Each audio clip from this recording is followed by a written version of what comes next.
ನಮಸ್ಕಾರ ವೀಕ್ಷಕರೇ, ಶುಭೋದಯ. ನಿಮ್ಮೆಲ್ಲರಿಗೂ ಕುಬೇರನ್ ಸಿಲ್ಕ್ಸ್ ಅರ್ಪಿಸುವ ಬೃಹತ್ ಬ್ರಹ್ಮಾಂಡ ಕಾರ್ಯಕ್ರಮಕ್ಕೆ ಪ್ರೀತಿಯ ಅತ್ಯಾತ್ಮೀಯ ಸ್ವಾಗತ, ಸುಸ್ವಾಗತ. ಶಸ್ತ್ರ ಮತ್ತು ಹಣಬಲಕ್ಕಿಂತ ಒಂದು ಉತ್ತಮ ಸಮಾಜವನ್ನ ಕಟ್ಟಲು ಬೇಕಾಗಿರೋದು ಗೌರವಾನ್ವಿತ ಸಜ್ಜನರು. ಅಂತಹ ಸಜ್ಜನರು ನಾವಾಗೋಣ ಅಂತ ಹೇಳ್ತಾ ಗುರೂಜಿಯವರನ್ನ ಕಾರ್ಯಕ್ರಮಕ್ಕೆ ಸ್ವಾಗತಿಸೋಣ. ಶ್ರೀಯುತರು ಶ್ರೀ ಸಂಪೂರ್ಣ ಸನಾತನ ಧರ್ಮ ಸಂರಕ್ಷಣಾ ಸಮಿತಿಯ ಸಂಸ್ಥಾಪಕರು ಹಾಗೂ ಶ್ರೀ ಸಂಪೂರ್ಣ ವರಮಹಾಲಕ್ಷ್ಮಿ ಮಹಾಸಂಸ್ಥಾನದ ವ್ಯವಸ್ಥಾಪಕ ನಿರ್ದೇಶಕರು, ನಿಮ್ಮೆಲ್ಲರ ಪ್ರೀತಿಯ ಗುರುಗಳು ಶ್ರೀ ನರೇಂದ್ರ ಬಾಬು ಶರ್ಮಾ ಗುರೂಜಿಯವರು. ಗುರುಜಿ ನಮಸ್ತೆ. ನಿಮಗೆ ಕುಬೇರನ್ ಸಿಲ್ಕ್ಸ್ ಅರ್ಪಿಸುವ ಬೃಹತ್ ಬ್ರಹ್ಮಾಂಡ ಕಾರ್ಯಕ್ರಮಕ್ಕೆ ಪ್ರೀತಿಯ ಸ್ವಾಗತ ಗುರುಜಿ. ನಮಸ್ಕಾರ ಗುರುಜಿ. ನಿನ್ನೆಯಿಂದ ಪ್ರಾರಂಭ ಮಾಡಿದ್ದೀರಾ, ನಮ್ಮೆಲ್ಲರಿಗೂ ನವ ನರಸಿಂಹನ ದರ್ಶನವನ್ನ ಮಾಡಿಸ್ತಾ ಇದ್ದೀರಾ. ನಿನ್ನೆ ಜ್ವಾಲಾ ನರಸಿಂಹನ ದರ್ಶನವನ್ನ ಮಾಡಿದ್ವಿ. ಇವತ್ತು ಯಾವ ನರಸಿಂಹ ಗುರುಜಿ? ಎಲ್ಲ ವೀಕ್ಷಕ ಬಾಂಧವರಿಗೆ ಪರಿಪೂರ್ಣವಾದ ಸ್ವಾಗತ ನಿಮ್ಮೆಲ್ಲರ ಬ್ರಹ್ಮಾಂಡ ಲೋಕಕ್ಕೆ. ಪ್ರತಿದಿನ ಒಂದೊಂದು ನಾರಸಿಂಹನ ದರ್ಶನವನ್ನ ಮಾಡಿಸ್ತಾ ಹೋಗ್ತೀವಿ ಅಂತ ಹೇಳಿದ್ವಿ. 9 ದಿವಸ ನವ ನಾರಸಿಂಹ. 2ನೇ ಭಾಗದಲ್ಲಿ ಪರಿಪೂರ್ಣವಾಗಿ ಅವನಿಗೆ ಮದುವೆಯನ್ನಾಗಿರ್ತಕ್ಕಂಥದ್ದು ಲಕ್ಷ್ಮೀ ಜೊತೆ. ಆದ್ದರಿಂದ ಲಕ್ಷ್ಮೀ ನಾರಸಿಂಹನ ಕಲ್ಯಾಣೋತ್ಸವವನ್ನು ಕೊನೆಯ ಭಾಗದಲ್ಲಿ ತೋರಿಸೋಣ ಅಂತ. ಈ ರೀತಿಯಾಗಿ ನವನರಸಿಂಹ ಒಂದೊಂದು ದಿವಸ ಯಾವ ರೀತಿ ಯಾವ ಕ್ಷೇತ್ರದಲ್ಲಿ ಹೇಗೆ ಕೂತಿದ್ದಾನೆ, ಅವನಿಗಿರ್ತಕ್ಕಂಥ ಅನುಗ್ರಹ ಏನು, ಯಾವ ಕ್ಷೇತ್ರಾಧಿಪತಿ ಆಗಿರ್ತಕ್ಕಂಥ ಅವನು ಫಲವನ್ನು ಏನು ನೀಡುತ್ತಾನೆ ಅನ್ನೋದು ತಿಳ್ಕೋಬೇಕು. ಮತ್ತೊಂದು ವಿಚಾರ, ಇವತ್ತಿನ ದಿವಸ ಅನಂತ ಪದ್ಮನಾಭನ ವ್ರತ, ಅಂದರೆ ಮಡಿಯಾಗಿ ನಾವು ಪೂಜೆ ಮಾಡತಕ್ಕಂಥ ವ್ರತ. ಈ ಅನಂತ ಪದ್ಮನಾಭನು ಶಯನೋತ್ಸವದಲ್ಲಿ ನಿದ್ರಾ ಸ್ವರೂಪದಲ್ಲಿ ತಾನು ಶಿವನ ಪೂಜೆಯನ್ನ ಮಾಡ್ತಾ ಇರ್ತಾನೆ. ಆಹಾ ಓಹೋ ಅಂತ ಇರ್ತೀವಿ. ಆ ಆನಂದ ಅವನಿಗಾಗ್ತಾ ಇರೋ ಸಮಯದಲ್ಲಿ ಬ್ರಹ್ಮನು ಹೊಕ್ಕಳ ಭಾಗದಲ್ಲಿ ಬರ್ತಾನೆ. ಅದಕ್ಕೆ ಅನಂತ ಪದ್ಮನಾಭನು ತ್ರಿವೇಂದ್ರಮಲ್ಲಿ ನಾವುಗಳು ನೋಡ್ತಕ್ಕಂಥದ್ದು. ತಿರುವನಂತಪುರ ಅನುಗ್ರಹವಾಗಿ ದರ್ಶನವನ್ನು ಮಾಡಿದಾಗ 3 ಭಾಗಗಳು. ಪಾದೋದಕಂ ಪಾವನಂ ಶುಭಂ, ಆ ಪಾದದಲ್ಲಿ ಸಾಕ್ಷಾತ್ ಲಕ್ಷ್ಮಿ. ಮಧ್ಯೇನ ಸ್ಥಿರ ಬ್ರಹ್ಮಸ್ವರೂಪೇ, ಮಧ್ಯನಾಭಿಯಲ್ಲಿ ಪರಿಪೂರ್ಣವಾದ ಬ್ರಹ್ಮ. ಕೊನೆಯ ವಕ್ಷಸ್ಥಳ ಅನುಗ್ರಹದಿಂದ ಮೇಲ್ಭಾಗಕ್ಕೆ ಊರ್ಧ್ವಕ್ಕೆ ಬಂದಾಗ ತಲೆಯ ಶಿರಸ್ಸು. ಆ ಶಿರಸ್ಸಿನ ಅಂಕುರಾರ್ಪಣೆಯನ್ನು ಮಾಡಿದಾಗ ಸಾಕ್ಷಾತ್ ಇಬ್ಬರ ಸಂಗಮ. ಯಾರೋ ನರ ನಾರಾಯಣ ಹರಿಹರ ಅಂಥ ಒಂದು ಸಂಗಮ. ಅಂದ್ರೆ ಏನು? ಶ್ರೀಮನ್ನಾರಾಯಣ ಮಲ್ಕೊಂಡು ಸಾಕ್ಷಾತ್ ಪರಮೇಶ್ವರನ ಪೂಜೆ ಮಾಡ್ತಾ ಇದ್ದಾರೆ. ಎಂಥ ಒಂದು ಆನಂದ! ಇಂಥ ಒಂದು ಅನಂತ ಪದ್ಮನಾಭ ವ್ರತದ ದಿವಸ, ಇವತ್ತಿನ ದಿವಸ ನಾವು ನರಸಿಂಹನ ಬಗ್ಗೆ ಮಾತಾಡಬೇಕು. ಇಂಥ ಒಂದು ನರಸಿಂಹನ ಒಂದು ದಿವ್ಯ ಚೇತನ ಬಗ್ಗೆ ನಾವುಗಳು ಏನು ಅಂತ ತಿಳ್ಕೋಬೇಕು. ಅದಕ್ಕೆ ಮೊದಲಾಗಿ ನಾವು ಆ ದಿವ್ಯ ಚೇತನವಾಗಿರ್ತಕ್ಕಂಥ ನರಸಿಂಹನ ಅನುಗ್ರಹವನ್ನ ಈ ದಿನ ಹೇಗೆ ತಾನೆ ಅಂದರೆ, ಈ ನರಸಿಂಹನು ಸಾಧಾರಣನಲ್ಲ, ಎಲ್ಲರಿಗೂ ಬೇಕಾಗಿರ್ತಕ್ಕಂಥ ಅನುಗ್ರಹ ಯಾರ್ದೋ? ಗುರುಬಲ. ಈ ಗುರುಬಲವನ್ನು ಕೊಡ್ತಕ್ಕಂಥ ಆ ನರಸಿಂಹ ಯಾರು, ಏನು ಎತ್ತ ಅಂತ ತಿಳ್ಕೊಳ್ಳೋಣ. ಮೊದಲಾಗಿ ಆ ನವ ನರಸಿಂಹನ ಸ್ವಾಗತ ಮಾಡೋಣ.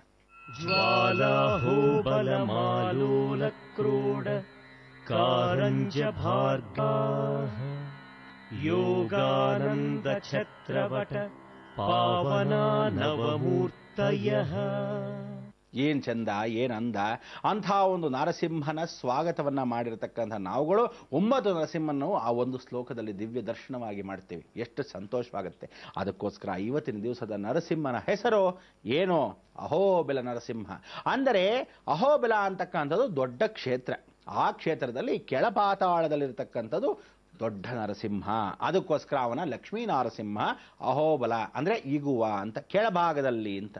ಬೆಟ್ಟದ ಮೇಲಿಂದ ವಾಸವಾಗಿರ್ತಕ್ಕಂಥವನು ಎಗುವ ಅಂತ. ಆ ಮೇಲ್ಭಾಗದಲ್ಲಿರ್ತಕ್ಕಂಥ ನರಸಿಂಹ ಅಹೋಬಲನೇ. ಅಂದರೆ ಅಹೋ ಅಂತಕ್ಕಂಥದ್ದು ದೊಡ್ಡದು, ಬಿಲ ಅಂದ್ರೆ ಗುಹಾ. ಗುಹಾಂತರದಲ್ಲಿ ವಾಸವಾಗಿರ್ತಕ್ಕಂಥ ಶಂಕರಾಚಾರ್ಯ ಪ್ರಾಣ ಪ್ರತಿಷ್ಠಾಪನೆ ಮಾಡಿರತಕ್ಕಂಥ ಒಂದು ಶೀರ್ಷಿಕೆ. ಅಂದ್ರೆ ಏನು? ಗುರು ಅನುಗ್ರಹ.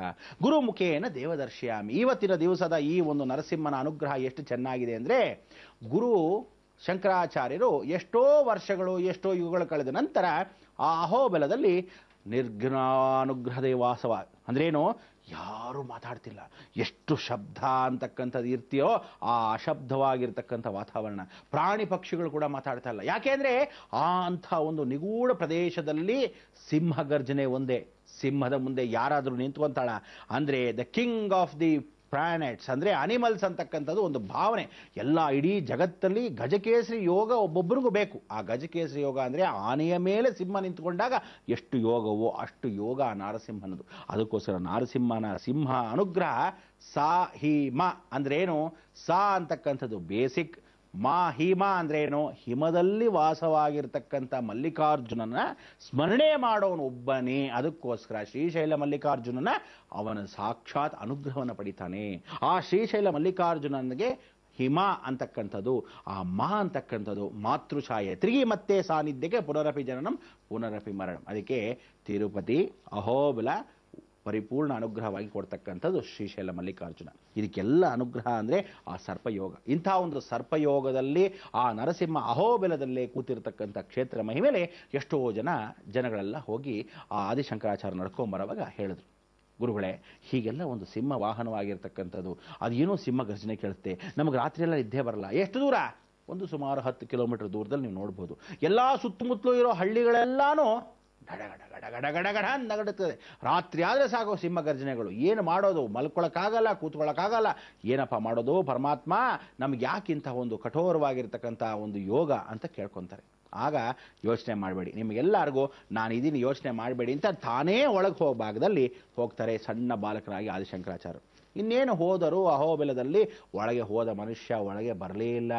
1 ದಿನವಾಯಿತು, 2 ದಿನವಾಯಿತು, 3 ದಿನವಾಯಿತು ಅಂತ ಹೀಗೇ ಯೋಚನೆ ಮಾಡ್ತಾ ಕೂತಿರೋ ಜನಗಳು. ಹಾಗೆ ಕಾಲ ಕಳೆದಾಗ 3 ತಿಂಗಳುಗಳಾಯಿತು. ಆ 3 ತಿಂಗಳಲ್ಲಿ ವಿಶೇಷವಾಗಿ ಬರದೇ ಇರತಕ್ಕಂಥ ಶಂಕರಾಚಾರ್ಯರು ಏನಾದರೂ ಅಂತ ಒಳಭಾಗದಲ್ಲಿ ನೋಡಿದಾಗ ಆದಿಶಂಕರಾಚಾರ್ಯರು ಪೂಜೆ ಪುನಸ್ಕಾರವನ್ನು ಮಾಡ್ತಾರೆ. ಆ ಮಾಡಿರ್ತಕ್ಕಂಥದ್ದು ಏನು? ಸುದರ್ಶನ ಚಕ್ರ. ಸುದರ್ಶನ ಅಂದ್ರೇನು? ಶುಚಿರ್ಭೂತವಾಗಿರ್ತಕ್ಕಂಥ ಶಂಕುವಲ್ಲಿ ಅಭಿಷೇಕವನ್ನು ಮಾಡಿರ್ತಕ್ಕಂಥ ದರ್ಶನವೇ ಆ ಅಂಕುರಾರ್ಪಣೆಯನ್ನು ಮಾಡಿ ಜಗತ್ತಲ್ಲಿ ಎಲ್ಲ 8 ದಿಕ್ಕಲ್ಲಿ ಅಷ್ಟದಿಕ್ಪಾಲಕರ ಸಮೇತರಾಗಿ ಸಮಕ್ಷದಲ್ಲಿ ಆ ಬಂಧನವನ್ನು ಮಾಡ್ತಾರೆ ನರಸಿಂಹನ್ನ. ಆ ನರಸಿಂಹನ್ನ ಬಂಧನೆ ಮಾಡಿರೋದ್ರಿಂದ ಈ ಭಾಗದಲ್ಲಿ ನೀವು ನೋಡ್ಬೋದು ಸುದರ್ಶನ, ಆ ಭಾಗದಲ್ಲಿ ಯೋಗ ನರಸಿಂಹ ಇಬ್ಬರನ್ನ ಬಂಧನೆ ಮಾಡಿದಾಗ ಹೇಗೆ ಕಾಣಿಸ್ತೆ? ಕಾಣೋದಿಲ್ಲ. ಅದಕ್ಕೋಸ್ಕರ ಇವತ್ತು ಯಾವುದೇ ಒಂದು ದೇವಸ್ಥಾನಕ್ಕೆ ದೇವಾಲಯಗಳಿಗೆ ಹೋದಾಗ ಮುಂಭಾಗದಲ್ಲಿ ಸುದರ್ಶನ, ಹೀಗೇ ಹಿಂದ್ಗಡೆ ಹೋಗಿ ನೋಡಿದಾಗ ನರಸಿಂಹ. ಅಂದರೆ ನರಸಿಂಹ ಹಿಂದೆ ಇದ್ದಾನೆ ಅಂತ ಅರ್ಥ ಅಲ್ಲ, ಸುದರ್ಶನದಲ್ಲಿ ಬಂಧನವಾಗಿದ್ದಾನೆ. ಒಳಭಾಗದಲ್ಲಿ ನೋಡಬೇಕು. ಹೇಗೆ ನೋಡಬೇಕು? ಆ ಕ್ಷೇತ್ರ ಮಹಿಮೆಗಳನ್ನು ಒಳಭಾಗದಲ್ಲಿ ದರ್ಶನ ಮಾಡಬೇಕು. ಆಗ ಏನು ಮಾಡ್ತಾರೆ? ನರಸಿಂಹಸ್ವಾಮಿನ ಈಗ ಬಂಧನ ಮಾಡಿ ಮೂಲ ಮಂತ್ರದಿಂದ ಬಂಧಿಸಿ ಅದನ್ನು ಕರ್ಕೊಂಬಂದು ಒಂದು ಗುಹೆ ಒಳಗೆ ತಳ್ಳಿಬಿಡ್ತಾರೆ. ಅದೇ ಬಿಲ. ಅದಕ್ಕೋಸ್ಕರ ಅಹೋಬಿಲದಲ್ಲಿ ತಳ್ಳಿಬಿಟ್ಟಾಗ ಆ ಸುದರ್ಶನವನ್ನು ಬಂಧನ ಮಾಡಿ ಇಟ್ಬಿಡ್ತಾರೆ. ಇವತ್ತಿಗೂ ನೀವು ಆ ಮೆಟ್ಲು ಹತ್ತಬೇಕಾದ್ರೆ ಸುದರ್ಶನವನ್ನು ನಮಸ್ಕಾರ ಮಾಡಿ ಒಳಭಾಗದಲ್ಲಿ ಒಂದು ಸಣ್ಣ ರಂಧ್ರ ಇದೆ. ಆ ರಂಧ್ರದಲ್ಲಿ ಯಾರ್ಯಾರು ನೋಡ್ತಾರೋ ಕೇಂದ್ರ ಬಿಂದುವಾಗಿ ಒಳಭಾಗದಲ್ಲಿ ಕೆಲವರಿಗೆ ಸಿಂಹ ಕಾಣುತ್ತೆ, ಕೆಲವರಿಗೆ ಏನೂ ಕಾಣಲ್ಲ. ಕೆಲವರಿಗೆ ನಾರಾಯಣ ಕಾಣ್ತಾನೆ, ಕೆಲವರಿಗೆ ಕೃಷ್ಣಾಂಶ ಕಾಣುತ್ತೆ, ಕೆಲವರಿಗೆ ಸಿಂಹದಲ್ಲೇ ಅಲ್ಲದೆ ನರಸಿಂಹ ದರ್ಶನವೇ ಕೊಡ್ತಾನೆ. ಈ ರೀತಿಯಾಗಿ ಅವರವರ ಭಾವನೆಗೆ ಆ ದರ್ಶನವನ್ನು ಕೊಡ್ತಾನೆ ಒಳಭಾಗದಲ್ಲಿ. ಎಷ್ಟೋ ಜನ ಒಂದು ಯಾತ್ರೆನ ಮಾಡ್ಕೊಂಡು ನಮ್ಮ ಜೊತೆ ಬಂದಾಗ ಕಾಶಿ ಯಾತ್ರೆ ಸಮಯಕ್ಕೆ ಹೋದಕ್ಕೆ ಮೊದಲು ಇವರು ಏನು ಮಾಡಿದ್ರು, ಅಲ್ಲೇ ಬಂದರು. ಆ ಅಜ್ಜಿ ಮೆಟ್ಲು ಹತ್ಬಿಟ್ಟು ಇನ್ನೇನು ಬಗ್ಗೆ ಹೀಗೆ ನೋಡಬೇಕು, ಆ ಸಮಯದಲ್ಲಿ ಧಡಾರ ಅಂತ ಎದ್ದು ಬಿದ್ದರು. ಏನಪ್ಪ ಬಿದ್ದೋದ್ರಲ್ಲ ಅಜ್ಜಿ ಅಂತ ನೋಡಿದಾಗ ಅವರಿಗೆ ಹಾರ್ಟ್ ಫೇಲ್ ಆಗಿ ಹೋಗೇ ಬಿಟ್ಲು. ಅದಾದ ಮೇಲೆ ಅಂತ್ಯಕ್ರಿಯೆ ಮಾಡೋದು. ಯಾಕೆ ಅಂದರೆ ಅವಳಿಗೆ ಒಂದು ದೊಡ್ಡ ಸಿಂಹ ಧುಮುಕಿದಾಗ ಆಯಿತು. ಆ ಧುಮುಕಿದಾಗ ಇದ್ದಾಗ ಆ ಒಂದು ಮನೋಭಾಸಕ್ಕೆ ಬಂದಾಗ ಅವರಿಗೆ ಮೋಕ್ಷ, ಖಂಡಿತ ಮೋಕ್ಷ. ಯಾಕೆಂದರೆ ನರಸಿಂಹ ಸಿಂಹ ಸ್ವರೂಪದಲ್ಲೇ ಬಂದು ಎಗರಿ ಬಿದ್ದಾಗಾದಾಗ ಅವರಿಗಿರ್ತಕ್ಕಂಥ ಒಂದು ಮನೋಭಾವನೆ ಆ ವಯಸ್ಸಲ್ಲಿ ಏನಾಗುತ್ತೆ? Heart attack. ಅದಕ್ಕೆ ನಾವುಗಳೇನಂತೀವಿ, ಈ ಲೋಕಕ್ಕೆ ಹಾರ್ಟ್ ಅಟ್ಯಾಕ್ ಅನ್ಕೊಂತೀವಿ, ಆದರೆ ಆಗಿರ್ತಕ್ಕಂಥ ಅನಾಹುತಕ್ಕೆ ಮೋಕ್ಷ ಅಂತ ದೈವತತ್ವದಲ್ಲಿ ಹೇಳ್ತೀವಿ. ಅದಕ್ಕೆ ಇವತ್ತಿನ ದಿವಸದ ಆ ಗುರುತತ್ವ ಗುರುಮುಖೇನ ದೇವದರ್ಶಯಾಮಿ. ಈ ಅಹೋಬಿಲ ನರಸಿಂಹಸ್ವಾಮಿ ಗುರು ಅಂತಕ್ಕಂಥ ಒಂದು ದೊಡ್ಡ ಬಿಲದಲ್ಲಿ ಆ ಅಂಕುರಾರ್ಪಣೆಯನ್ನು ಮಾಡಿ ಪ್ರಾಣ ಪ್ರತಿಷ್ಠಾಪನೆ ಮಾಡಿ ಸುದರ್ಶನ ಚಕ್ರದ ಮುಖಾಂತರವಾಗಿ ನಾವು ದರ್ಶನ ಮಾಡಬೇಕು. ಅದಕ್ಕೆ ಇವನಿಗೆ ಗುರುದೋಷ ಪರಿಹಾರವಾಗಿ ನಾವು ಸ್ವೀಕರಿಸಬೇಕು. ನಿನ್ನೆ ದಿವಸ ಅಹೋಬಿಲ ನರಸಿಂಹಸ್ವಾಮಿಗೆ ಮೊದಲು ನಾವು ಯಾರನ್ನು ನೋಡಿದ್ವಿ? ಜ್ವಾಲ ನರಸಿಂಹ. ಆ ಜ್ವಾಲ ಅಂದರೆ ಬೆಂಕಿ. ಆ ಬೆಂಕಿಯ ಜ್ವಾಲೆಯಲ್ಲಿರ್ತಕ್ಕಂಥ ಅಂಗಾರಕ ಕುಜ. ಅದಕ್ಕೋಸ್ಕರ ಆ ಕುಜನೂ ಆಗಿರೋದ್ರಿಂದ ಮಂಗಳ ಗ್ರಹ ಆಗಿರತಕ್ಕಂಥ ಆ ಕುಜ ದೋಷವನ್ನು ಪರಿಹಾರ ಮಾಡೋನು ಇವತ್ತಿಂದ ಗುರುದೋಷ ಪರಿಹಾರ.